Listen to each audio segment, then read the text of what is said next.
But this month we've been actually going with him down the road. The month has been traveling down this road called the Road to Jerusalem.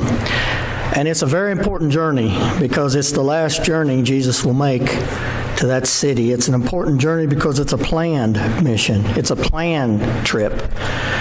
And it is Jesus' journey it's the most important journey that anyone has ever taken. And this is the beginning of the sacrifice that will save all the people from their sins. It's also the road that leads to the greatest event in all of history, and that, of course, is the resurrection that we're going to celebrate here in a couple of weeks. And we read as we started this journey that Jesus himself in Luke 9:51 said about him, as the time approached for him to be taken up into heaven, it was time. Remember all the times before he said, it's not time yet. It's not time yet. It's not time yet. But the time came when it was time, and this was it. And so when the time approached for him to be taken up into heaven, Jesus resolutely or was determined to set out for Jerusalem. Last Sunday, we kind of took a side trip, and we heard about a turning point in the culmination of the ministry of Jesus when he took this side trip over to a town called Bethany. And the reason why he took it was because there was his dear friend Lazarus and his sisters Mary and Martha, and Lazarus had died. And Jesus didn't just go there to go to the funeral. He went there for a specific reason. And it was, first of all, to raise him to life again. And news spread like wildfire. And so, and not only did the news spread like wildfire, but the anger of the Jewish leaders also burned like wildfire because of what he had done. And from that point on, when he raised Lazarus from the dead, they seriously turned and decided they were going to plan to kill him. He has to go. Upon leaving Bethany and Lazarus alive and his sisters, his disciples then turned and they went toward the city of Jericho. And it was not time for him to go to Jerusalem yet. It wasn't Passover time yet quite, and yet he was in control of his timing. So rather than going the 3 miles on into Jerusalem at that time, they turned and they went to Jericho. And while on the way there, he came upon two very different and yet interesting men and situations that were so vastly different and yet the same result. One was a poor beggar by the name of Bartimaeus, and a man who had faith even in his blind condition, and even though being a beggar. The other was a rich tax collector named Zacchaeus, who was hated by almost everybody except other tax collectors because he was rich from preying on the people. He had to have been a greedy man. He had to have been the kind of individual that would do such a thing and take such a position. Because you see, tax collectors in that day, the Rome would get Jewish citizens to become their tax collectors, and they said, this is what we want. Anything else you collect is yours. You can collect anything you want in the name of Rome. But we want our cut. You can get your cut, and it'll be as big as you can collect. So they became very notorious for cheating the people and causing people to pay extraordinary amounts of taxes that they couldn't even afford. So while traveling on the road to Jericho in Luke 18, Jesus first encounters this poor man. Down in the 35th through the 43rd verse, we find this account of Luke 18. And it says, as Jesus approached Jericho, a blind man was sitting by the roadside begging. When he heard the crowd going by, he asked what was happening. They told him, Jesus of Nazareth is passing by. He called out, Jesus, Son of David, have mercy on me. Those who led the way rebuked him and told him to be quiet. But he shouted all the more, Son of David, have mercy on me. Jesus stopped and ordered the man to be brought to him. And when he came near, Jesus asked him, what do you want me to do for you? Lord, I want to see, he replied. Jesus said to him, receive your sight. Your faith has healed you. Immediately he received his sight and he followed Jesus, praising God. And when all the people saw it, they also praised God. Without a doubt, Jesus is on a mission. He's headed to Jerusalem, and the caravan of people that was with him just continued to grow. At each rest stop, he had more and more people growing that were going with him, and his fame continued to grow, and it was spreading all over that this Jesus was coming, the same one who not only healed people but raised from the dead, and he became, if you will, kind of like a rock star. And as Jesus headed into the city of Jericho, he met this blind Bartimaeus. We know his name is Bartimaeus because of Mark's account of the same thing. He names him Bartimaeus. And Mark tells us that Bartimaeus, and I've shared this with you before, but anyway, means son of Timaeus. Anytime you see a name in the Bible that starts with B-A-R, bar, that means son of. And so usually it's the son of, Bartimaeus. Bartimaeus was the son of Timaeus. Barnabas was the son of Nabas, I guess. Anybody had bar on there, it was the son of. And so this was the son of Timaeus. And in this incredible encounter between Bartimaeus and Jesus, notice that first of all, Bartimaeus was physically blind. He couldn't see. He was totally blind. There was this mistaken assumption back in this day, and Jesus addressed it more than once, that if you were blind, it was because of either your parents' fault, they had sinned, they'd done something to make God angry, or it was your own sin. It was your own fault that you deserved this. But, of course, this is error. Blind people often ignored and even were kicked out, I can't even say that word, because they were considered, this is your own fault. Of course, that wasn't true. So Bartimaeus was neglected. He was left to a life of begging. Mark's gospel tells us that this man was wearing old, wore-out garments, and he clearly was a very poor beggar. And he was just sitting there waiting for something to happen, waiting for somebody to take something, to give him something, to take care of him. And there was no hope of anybody else coming along to improve his condition. Just possibly a little help somewhere. But even though he was physically blind, we see in this story that he had an insight of faith when Jesus came by. In that 36th verse, it said, and hearing the multitudes pass by, he asked what it meant. And as Jesus and his entourage approached, Bartimaeus couldn't see what was happening, but he could hear what was going on. He could hear the excitement, hear the commotion. So he inquired about, what does this mean? What's happening? And then in verse 37, some people in the crowd answered this question by saying, it's Jesus of Nazareth. Everybody at this time knew who that was. It's Jesus passing by. Bartimaeus already knew about Jesus. He was a great healer. He was heading for Jerusalem. So his heart must have begun to start to race. This guy can really help me. This guy can do something. Could it be that the person he had heard of was right here in front of him now?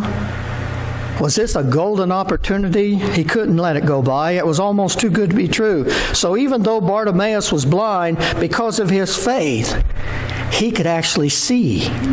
Even before he was healed, he could see. Notice how he addressed Jesus in the first part of verse 38. And he cried, saying, Jesus, thou son of David. Which shows us he understood more about Jesus than many in the crowd even understood about him. The crowd merely referred to the earthly heritage of Jesus. This Jesus of Nazareth. He's from Nazareth. He's the guy from Nazareth. And that just lets us know where he grew up. That's like someone saying, this is Stan from Missouri. And of course you can't say any more about me than that. But anyway, you could have Jesus, because in 39th verse, Bartimaeus addresses Jesus, son of David. In other words, the Messiah, the one who the Old Testament had promised that would come down through the line of David, and he would save the people from their sins. This blind man, poor blind beggar sitting there, saw Jesus more clearly than all the rest of the town. He was not just a man from a small town from the north. He is Jesus the Messiah promised in the Scriptures, sent from heaven, the Savior of the world. He was blind, but boy, could he see. So Bartimaeus called out, Son of David, have mercy on me. He was expressing his belief in Jesus as Messiah, and that he knew he could heal him. He knew he had the power. He knew who he was. He knew Jesus was the one who could, and the only one that could do this for him. You know what Jesus can do for you? Everything. Everything. Jesus can do if he can give sight to the blind, he can grant you your heart's longest longings. He can meet your needs. You need to cry out in mercy, just like Bartimaeus did, and say, Jesus, come to me. Help me. And the promise is that he will. He will. And do you know who Jesus really is and what he can do? Bartimaeus understood who he really was. He understood his power in his life. He understood. Sometimes I think we have a tendency, I know I can speak for myself, but I think in general, a lot of people have a tendency, even Christians, that this is a historical figure. We're talking about somebody in history here. No, we're not. This was a historical event, but he is not historical. He's present, right here with us. And he's much more than just a good teacher. He's the promised one, the Messiah, the Savior of the world. And he wants to open up our eyes and answer the spiritual longings that we have in our soul. And so in his faith, Bartimaeus cried out to Jesus, and the people tried to shut him up. Doesn't that sound right? You poor dumb beggar sitting there, shut up, leave him alone. You don't even count. You're not even important. But notice what he said. He cried out all the more. You ain't going to shut me up. He cried out all the more. Thou Son of David, have mercy on me. And as a result, in verse 40, as Jesus stood and commanded, and Jesus stood and commanded him to be brought to him. And then Jesus asked Bartimaeus in verse 41, what do you want me to do for you? Huh? I think both Bartimaeus and Jesus saw deeper than his blindness. Of course he was blind. Of course he would have liked to see. Of course I want to see. But I think there's more to it than that. Bartimaeus was seeing deeper, and he wanted to see deeper. And so Jesus knew that, and he looked at him, and he wanted to hear from him what he wanted. He wanted to hear his faith. He wanted to see his faith. What do you want from me? And Jesus knew that Bartimaeus wanted, but he asked the questions so that everybody in the crowd and the people gathered around would see this. He did that quite often. Jesus wanted him to verbalize what it was he wanted, and the answer was simply, Lord, I want to see. I want to receive my sight. And so in verse 42 and 43, Jesus said to him, receive your sight. Receive your sight. And he could see, but there was something more going on there. Your faith has made you well. You can see more because of your faith. You can see deeper because of your faith. You see me more than other people see me. Your faith has healed you. Immediately he received his sight. He followed Jesus, praising God, of course, wouldn't you? And when all the people saw it, they also praised God. So when Bartimaeus got his sight back, he couldn't help but praise. Whenever we receive the blessing and we really clearly see it, when we really understand what's going on, when we understand how poor and wretched we are and how we're made rich by Jesus, we can't help but praise God. We can't help but be like Bartimaeus. He was thrilled beyond words. He seized the moment, and the crowds tried to keep Bartimaeus quiet. They tried to keep him from seeing Jesus. There's many things in our life. It may not be people, and sometimes it may be people. There may be people that hinder us to try to see Jesus for who he is and keep us from him. Don't listen to anyone who tries to hinder your walk with Jesus in any way. Stand up, be bold, go against the grain. Cry out for mercy. Cry out for healing. Admit that we need it. Boldly express your belief in that Jesus is the source. Jesus is the reason that we can have healing. We can have forgiveness. Recognize Jesus as the one who can heal our spiritual blindness, so that we may receive a blessing of sight, and that will actually then all the people will see, and it will spill over onto others, and others will see our witness, that we were once blind and now we see. After this, Jesus continued down the road. Bartimaeus probably stayed with him, I'm sure. The people's growing, and Bartimaeus stayed with him, and he continued on down the road. And we see that there he came upon another man. Now, it's interesting because this is in stark contrast to this poor blind beggar Bartimaeus. This man, though, was blind too. And he needed to see Jesus also. Now, you go to the next chapter, 19th chapter, in the first 10 verses.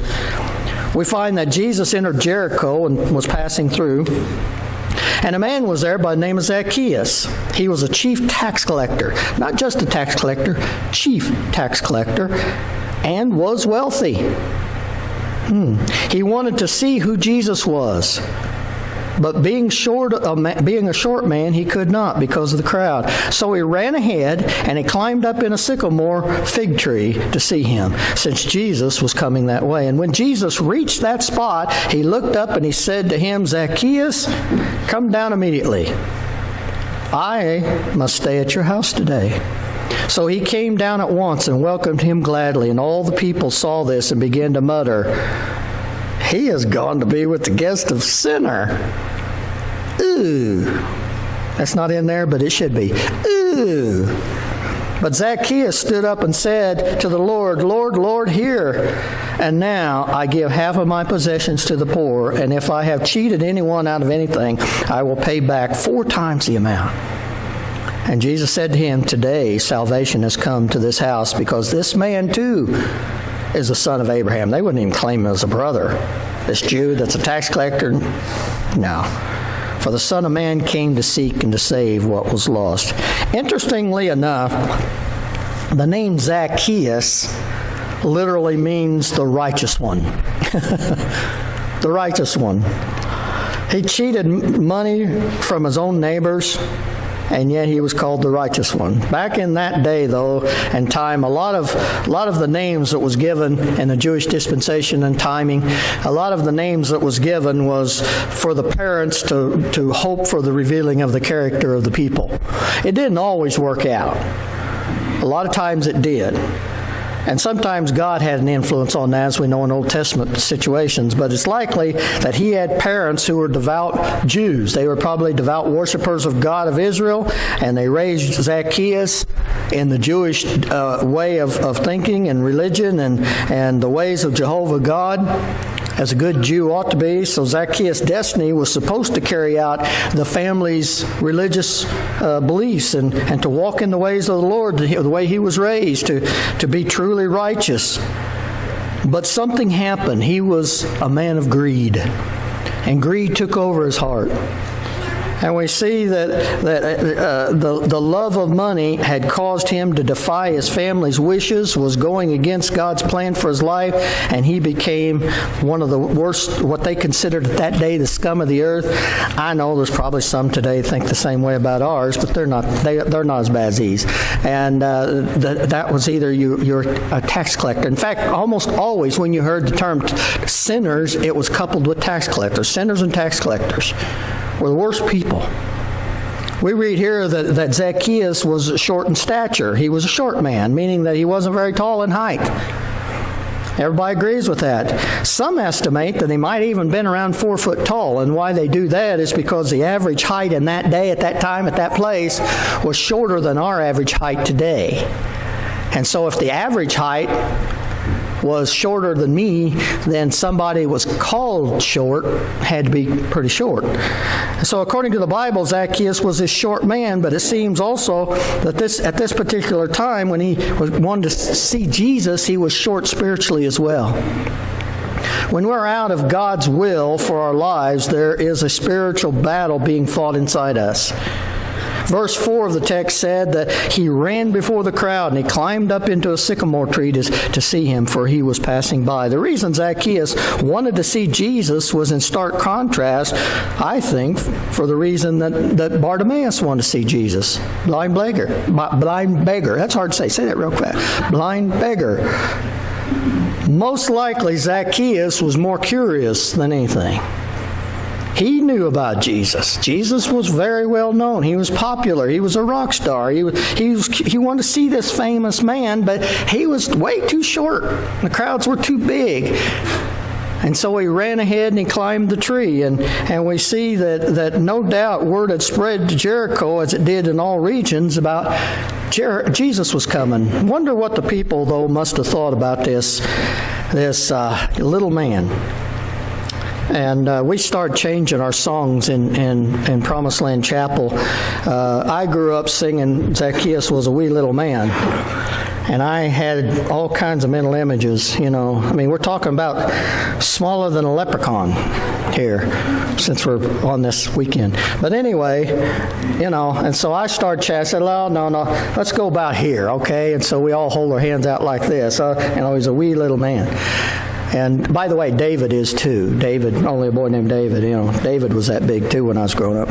But anyway, we see that because of this little, I don't know what the people thought about Zacchaeus, and to see him running fast. I mean, chances are he didn't run that much anyway. See Zacchaeus, climbing up in a tree. Just like Zacchaeus, many of us feel small and helpless sometimes. And for many people, when Jesus passes our way, people reason that it's just too hard to change, to follow. Can't reach Jesus for all the obstacles in the way. Can't see him clearly. Many allow other people to hinder them from reaching Christ, just like they tried to do with Bartimaeus. And by holding on to past grudges and hatreds and keeping bitterness in the heart. Tax collectors were hated, literally, by everyone except other tax collectors. And probably they weren't too fond of each other. Zacchaeus was both small in height, but he was also small in spirit. But he mustered up enough strength and gumption and energy to rise above the crowd so he could see Jesus. And Jesus was not at all surprised. He even knows his name. Notice that. Jesus knows exactly what's going on. He knows the situation. He knows this is all part of the plan. This is all part of the journey down the road to Jerusalem. He knew he was in that tree. He stopped. I don't know how many even noticed it, maybe. But he did, and he knew exactly where he was, and that was the most joyous day of Zacchaeus' life, as it turns out. He would never be the same again. He would be transformed completely because Jesus stopped and looked up and called him. To the amazement of all the people, including his own disciples, by the way, Jesus told Zacchaeus to come down. I'm going to go to your house. What's for lunch? We're coming. Zacchaeus thought he was seeking Jesus, but Jesus was seeking him. I think probably there's narrative that is not recorded for us here because of it's in brevity here. But even though Jesus was a small man, when Jesus came into his life, he became a very big man indeed. The crowd gave him no hope of redemption, but Zacchaeus didn't let his short height or smallness of spirit hinder him from becoming a large man in spirit. Because we see, and that's why I think in that verse 8, there was conversation that took place between Jesus and Zacchaeus, or else something prior had happened to change his heart and mind, but he has a total, complete change of heart and mind. He was a cheat. He was greedy. But here he says, Lord, Lord, here and now I give half of all my possessions to the poor. He had a lot of possessions. I'm going to give half of everything I have to the poor. Oh, that would have been something by itself. But he went on, and if I have cheated anybody, he had cheated everybody. Stand in line. He probably, after this, had a line that went clear down 2-3 blocks, standing there waiting to get paid back. I will pay back 4 times the amount. 4 times the amount. This is mind-boggling. This is such an in-depth repentance and restitution that it's hard for us to even fathom such a thing. That he would even say such a thing. Either he's truly changed of heart and he's truly repentant and there's a transformation that has taken there, and we'll find out there has been, or he's lying through his teeth. And this little man, though, became a big man in the eyes of God and even his fellow man because of Jesus coming into his life. And in a spiritual sense, all of us are little in stature, because Romans 6:23 says that all have sinned and come short of the glory of God. We all are blind.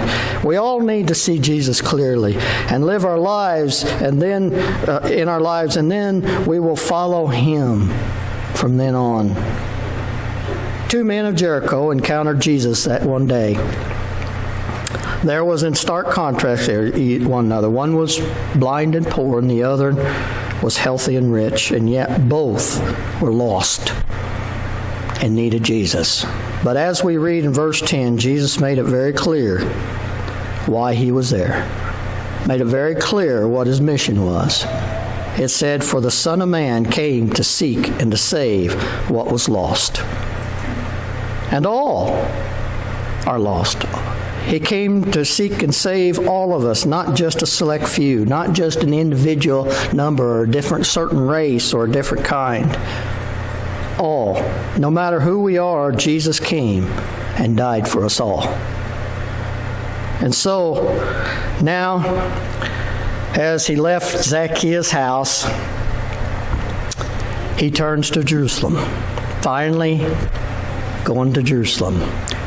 And heading that way, as he left Jericho, he enters Jerusalem, and wow, what an entrance it is. It's a rock star entrance. It's an entrance that is going to tell more tales, more situations, more circumstances. It's also going to be the final blow to the ego and to arrogance and to the whole misguided thinking of all these Jewish leaders that will eventually get Jesus crucified. But that's next week. That triumphal entry that we talk about so often, that entrance into Jerusalem we call Palm Sunday, is a Sunday that we too need to understand what was going on. William's going to share that with us next week. But as we think about this road, what road are you on? Where are you at? You may be identifying more with Bartimaeus, maybe not. Or Zacchaeus, or maybe not. You may be in your own circumstance, but Jesus is still looking for you. He sees you, no matter what your circumstances. And he says, "Come to me. Come to me. Come to me, all you are weary and heavy laden, and I'll give you rest." We have an invitation hymn. It's a hymn that Tom shared with us last week, and how tremendously powerful it is, because it's so fitting here, and we want to use it here because now Bartimaeus can say, "Just as I am, I come." Zacchaeus can say, "Just as I am, I come," and so can you. As we stand, we sing.